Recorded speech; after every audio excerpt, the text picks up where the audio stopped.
Dr. Mitchell sat alone in her office late that night.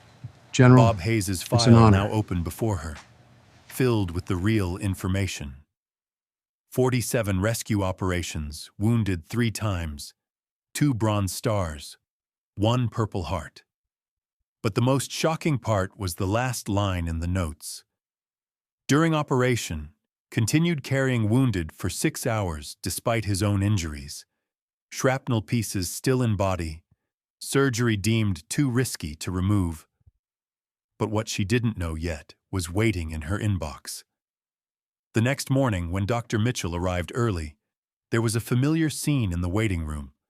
3 elderly men, same worn clothes, same tired eyes, all scheduled for routine PTSD checkups. The first patient was called Joseph Martinez, 74 years old. This time, Dr. Mitchell started differently. "Mr. Martinez, can you tell me about yourself? Not just your symptoms, but your background." Martinez was surprised. Usually doctors only asked about symptoms. Just then, her phone rang. "Well, doctor, I just can't sleep. I hear too much noise." "What kind of noise, Mr. Martinez?" "Helicopter sounds, but there's no helicopter outside." He paused. "I was a Huey pilot in Saigon." Dr. Mitchell took notes. "How many missions did you fly?" 347. I counted them all because..." His eyes filled with tears. Someone didn't come back from each one. At that moment, her door was knocked. Colonel Thompson, the military official from yesterday, stood in the doorway. "Dr. Mitchell, there's something we need to tell you. Yesterday's Bob Hayes case, it triggered this hospital's systems. We received a directive from the Pentagon." The colonel opened the file. "There are 127 veterans registered at this hospital. 89 of their files are incomplete, most marked as routine PTSD. In reality, 34 of them are Purple Heart recipients, 12 are Medal of Honor recipients, 7 are Silver Star recipients." Dr. Mitchell's mouth dropped open. "Doctor, yesterday you didn't just open one patient's file. You exposed systematic negligence. But the biggest shock was yet to come. So how did this happen? How do so many heroes get overlooked?" Colonel Thompson placed a folder on the table. "Because, Dr. Mitchell, these men served in classified operations. Their official records either don't exist or are classified. The VA system sees them as routine cases. What happened next would shock everyone." "Dr. Mitchell," the colonel continued, "this isn't just about this hospital. We ran a nationwide scan last night. There are over 15,000 veterans in the system whose real service records are buried under classification levels. Men who saved hundreds of lives, who changed the course of battles, sitting in waiting rooms being treated as standard PTSD cases." Her hands trembled as she realized the magnitude. Some of these men have been coming to VA hospitals for decades, being given basic counseling and medication, while their real trauma, the weight of classified heroism they can never talk about, goes completely unaddressed. The door opened again, and this time it wasn't just the colonel. Admiral James Harrison, Chief of Naval Operations, walked in wearing full-dress uniform. Behind him, 2 more men in suits, Pentagon officials. "Dr. Mitchell." The admiral's voice was stern but respectful. "What you discovered yesterday has reached the highest levels of military command. The Secretary of Defense wants to personally thank you, but there was more. We're implementing immediate changes nationwide. Every VA facility will receive classified verification protocols. Veterans with hidden service records will finally get the recognition and specialized care they deserve." Dr. Mitchell looked back at the waiting room where Mr. Martinez still sat. "What about him?" What about the others here today? Admiral Harrison smiled for the first time. Doctor, by this afternoon, you'll have access to every classified record you need. These men's real stories, their real sacrifices, will finally be acknowledged. 2 hours later, the hospital was transformed. Military liaisons arrived with secure computers. Specialized counselors trained in classified trauma came in government vehicles. The quiet waiting room where forgotten heroes had sat in anonymity was now buzzing with the recognition they'd always deserved. Dr. Mitchell called Mr. Martinez back into her office. Mr. Martinez, I have your complete service record now. She looked at the screen, eyes widening. You didn't just fly 347 missions. You flew into active combat zones to extract wounded soldiers. You saved 1,247 American lives. Martinez sat quietly, tears streaming down his face. Doctor, I never told anyone because we weren't supposed to be there. Officially, those missions never happened. They happened, Mr. Martinez, and now the whole world is going to know. That evening, Bob Hayes returned to the hospital, not as a patient, but as an honored guest. Dr. Mitchell met him at the entrance. Mr. Hayes, I owe you an apology, and so does the entire VA system. Bob smiled, that same gentle expression from the day before. Doctor, you did something yesterday that no medication ever could. You listened. You saw beyond the surface. That's all any of us ever wanted. The changes weren't just local. Within weeks, VA hospitals across the nation implemented the Hayes Protocol, mandatory classification review for all veteran files.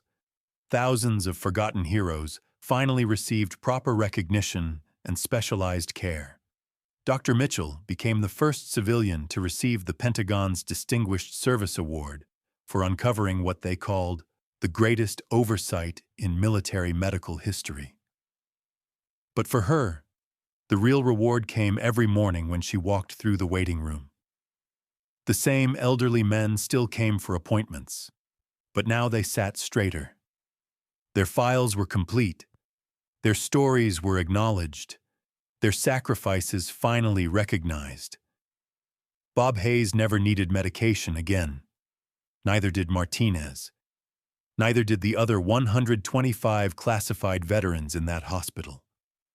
Sometimes healing doesn't come from pills or therapy. Sometimes it comes from someone finally seeing you for who you really are. One dropped Purple Heart had changed everything. One doctor's curiosity had uncovered a systematic failure. One moment of recognition had restored dignity to thousands of forgotten heroes. The story spread across social media not as a viral sensation, but as a quiet reminder. Behind every routine case might be extraordinary sacrifice waiting to be acknowledged. And in VA hospitals across America, doctors began asking a different question. Tell me about your service instead of what are your symptoms? Because sometimes the most profound healing begins with someone finally listening to the whole story. 6 months later, Dr. Mitchell received an unexpected call. Dr. Mitchell? This is General Patricia Hawkins, Pentagon Special Operations Command. We need to meet. The meeting location was unusual. Not the hospital, not a government building, but a small diner on the outskirts of town. Dr. Mitchell arrived to find a woman in civilian clothes, but her bearing unmistakably military. Doctor, what you uncovered 6 months ago was just the tip of the iceberg, General Hawkins began, sliding a classified folder across the table. We've discovered something that makes the VA situation look small. What she learned next would change everything again. There are veterans from operations so classified that they were officially declared dead. Men and women who completed missions that saved thousands of lives, then were given new identities, and told to disappear forever. Dr. Mitchell's coffee grew cold as she absorbed this. You mean there are living veterans who are officially dead? 47 of them that we know of. And Dr. Mitchell, some of them are sick, dying. They've been living under assumed names, unable to access any medical care because they don't officially exist. The general's voice dropped. One of them is in your hospital right now. But the identity would shock her more than anything before. Room 314, patient name John Wilson, admitted 3 days ago with stage 4 lung cancer. Terminal, claims to have no family, no insurance, no military service. Dr. Mitchell knew that room. She'd been avoiding it because the patient was listed as difficult, refused to give medical history, wouldn't speak to counselors. General, who is he really? His real name is Marcus Thompson, Medal of Honor recipient. Led the mission that prevented nuclear materials from reaching terrorist cells in 1987. Officially died in a training accident the same year. The pieces were falling into place. He's been living as a janitor for 36 years, Dr. Mitchell, cleaning offices at night, invisible to the world. The irony is cruel. A man who saved potentially millions of lives, forgotten and dying alone. That afternoon, Dr. Mitchell knocked on room 314's door. Inside, a thin man with gray stubble looked up from his hospital bed. His eyes held that same quality she'd learned to recognize, the deep fatigue of someone carrying untold stories. Mr. Wilson? Or should I say, Mr. Thompson? The man's entire body went rigid. For the first time in 36 years, someone had spoken his real name. I don't know what you're talking about, Doctor. Marcus Thompson. Born 1942, enlisted 1960, Medal of Honor 1987, officially died in helicopter crash same year. Actually relocated under witness protection protocols after stopping nuclear materials from leaving Soviet territory. Marcus closed his eyes.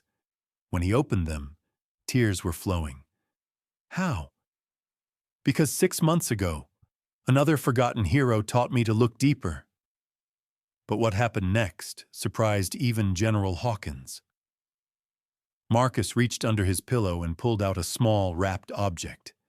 Inside was his Medal of Honor, tarnished and worn from decades of hiding. Dr. Mitchell, I kept this because I made a promise to my team. They didn't make it out of that mission. I swore their sacrifice wouldn't be forgotten, even if mine had to be. He unwrapped it further, revealing 7 dog tags underneath. These belonged to the men who died so that nuclear material wouldn't reach American soil. For 36 years, I've carried them, with no way to honor them because I don't exist.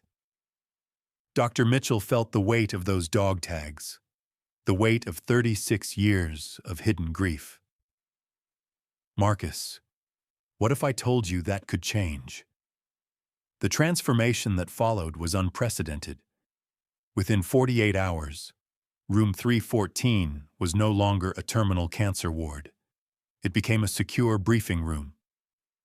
General Hawkins arrived with a full delegation, the Secretary of Defense, the CIA director, and families. 7 families who had been told their sons died in training accidents 36 years ago. Marcus Thompson, dying of cancer, finally got to tell the families of his teammates how their sons had saved the world. Your son Jimmy, he told Mrs. Rodriguez, holding her hands with his frail ones. He threw himself on the device when it started to arm.